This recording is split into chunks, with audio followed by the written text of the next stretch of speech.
So the most simple, direct practice is to be aware of your breath, to be aware of your breathing.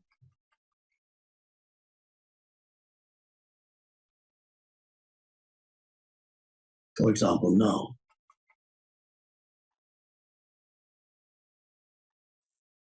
To be aware of it, your breathing. No, I just said that, it's very, very likely that you were not aware of your breathing unless you knew already what this great practice is. But the moment I said it, your awareness, went to your breath, and you can feel the air moving into the body and out of the body.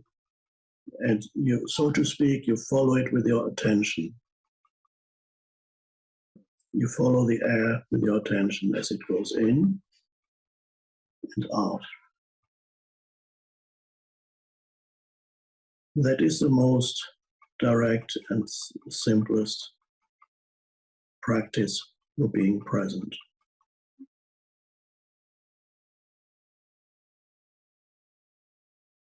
I'm not the first person to come up with that.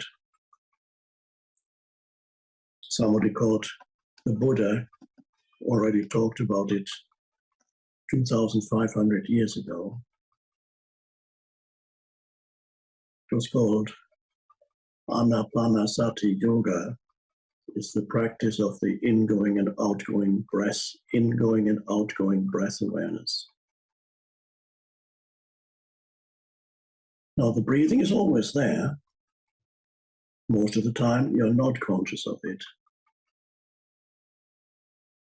When you direct consciousness to your breathing, something very interesting happens. It slows down or completely eliminates your thinking. And there's only an awareness of your breath.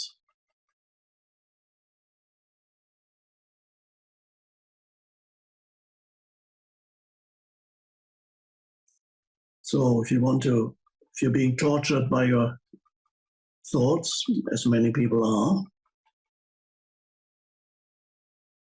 and many people don't even know that they're tortured by your thoughts. They think they're being tortured by life.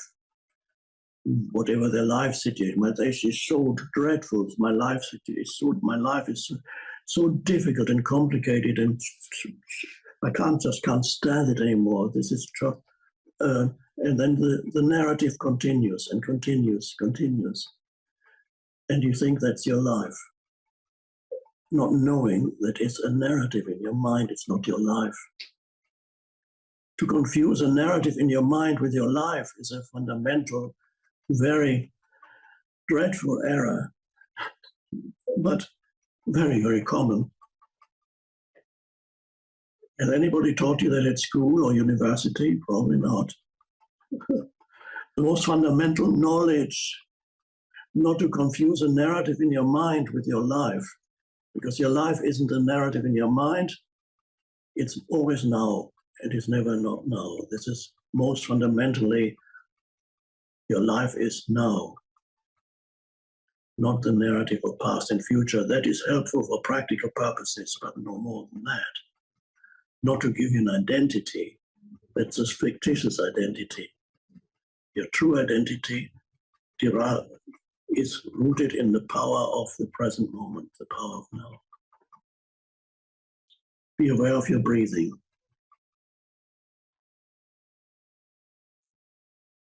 You don't even have to control it. There are certain meditation practices that have a very structured way of approaching your breath, and you can change the length of your breath. You can count your breath. You can do all kinds of things. That's fine for meditation practices, but the simplest thing is, no matter where you are, and you don't even have to say, okay, I'm going to meditate now. It's fine, I love meditation, but I sometimes make fun of it a little bit. And you say, then you enter totally different, okay, now it's time to meditate for 10 minutes. And throughout your life, wherever you are, be aware of your breathing. Whenever you can, it creates an inner spaciousness, because when you're aware of your breathing, you can't do much thinking. And most of the thinking, as you may know, or maybe it's news to you. Most of your thinking is not only unnecessary, but actually very harmful. It creates all kinds of pseudo problems. Well, the mind is telling you it's working on solving your problems. It's actually regurgitating old narratives, not real problem. There is such a thing as focused application of the mind. That's of thinking. Thinking ability becomes enhanced when there is a presence behind it. So when you have an actual, real problem to solve in your life, approach it not only with your thinking mind, but also with the cessation of thinking. You can continue step back from thinking into stillness. And if you want to use your breath to access the stillness, it's a good portal. Be aware of your breathing. So first, these are the problems. When I have something to think about, I usually, because I'm old-fashioned, I have a notepad and a pen. And if I have to think about what can I do in this situation? What are the solutions? I start writing down possibilities. For example, these people, modern humans like you probably use some device. I don't know what you do on a keyboard or whatever. So you write down, what is it that I can do in this? What can I do to solve this? If it's an actual problem, because many things that humans come up with in their mind are not actual problems, they're imaginary constructs. If there's an actual problem, okay, action needs to be taken. What is it that I can do? Write down this, and then you run out of ideas. And then it's time to become still. Be aware of your breathing. You don't need to close your eyes, you can, but it's not necessary to be aware of your breathing, because you can be aware of your breathing and there's still enough awareness left to be aware of your surroundings. If you want to focus more deeply on your breathing, you can close your eyes and then really focus on your breathing. But I say, even one conscious breath makes a difference in your life. If you take that one conscious breath several times during the day. What do I mean by one conscious breath? It's one conscious in and out breath. How long does that take? I don't know. Maybe, let's see, I'm doing it. Conscious breath goes like this.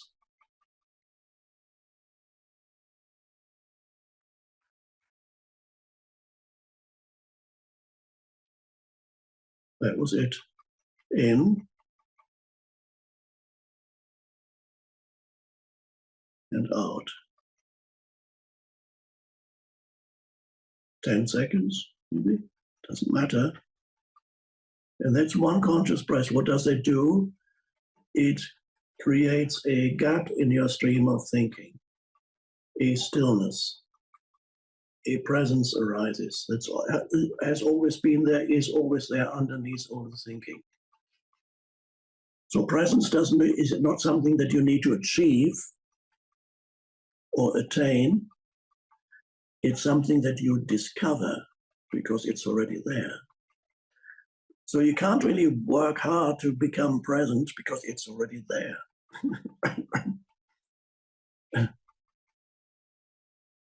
This is why in some traditions people say, well, you are already enlightened.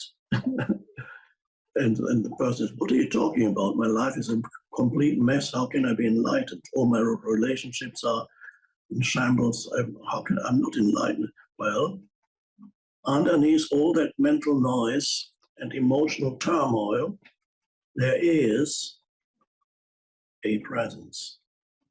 There is a deeper consciousness. So the simplest practice is to be aware of your breath. And even if it's only one conscious breath, but taken many times during the day, whenever you remember, and you might want to take 2 or 3 instead of 1, even better, 2 or 3 conscious breaths while you're on your computer, on your keyboard. Okay, stop for a moment. 1 or 2 or 3 conscious breaths.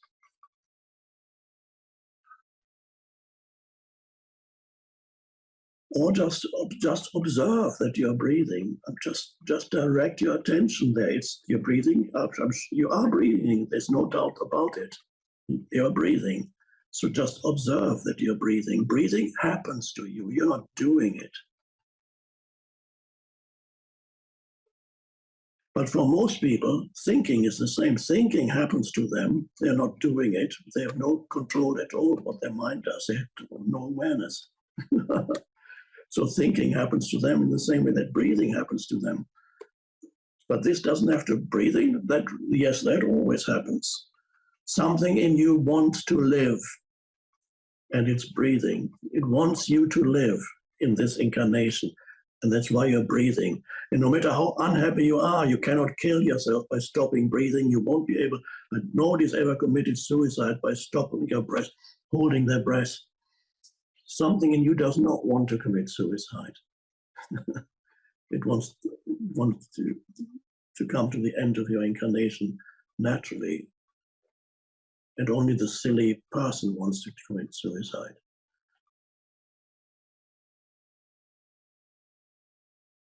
So get in touch with that in you that does not want to commit. It is not unhappy. The presence is not unhappy.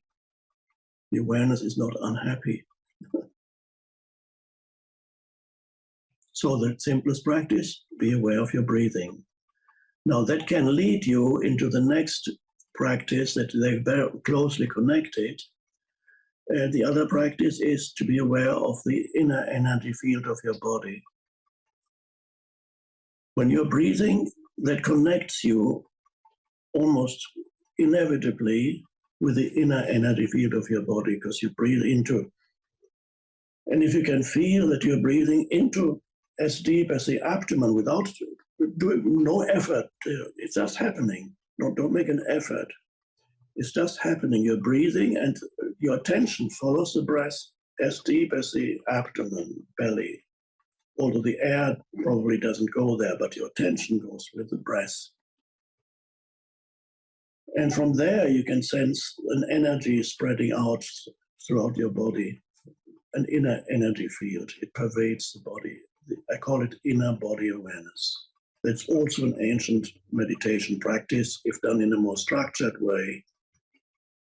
It's called vipassana, or going back, also probably taught by the Buddha too.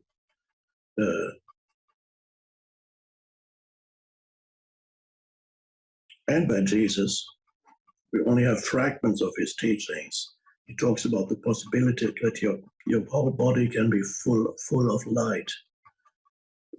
That's what he's talking about.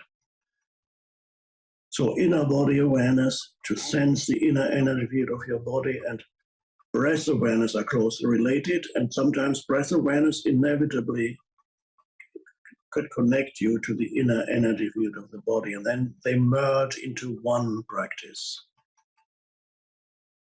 You're aware of your breathing, and you're aware of that your body is pervaded by a sense of aliveness. That is the intelligence that inhabits your body.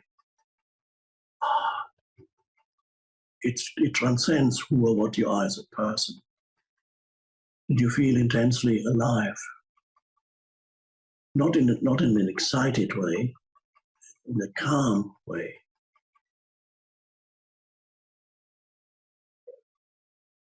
So there's breath awareness and inner body awareness. They merge into one.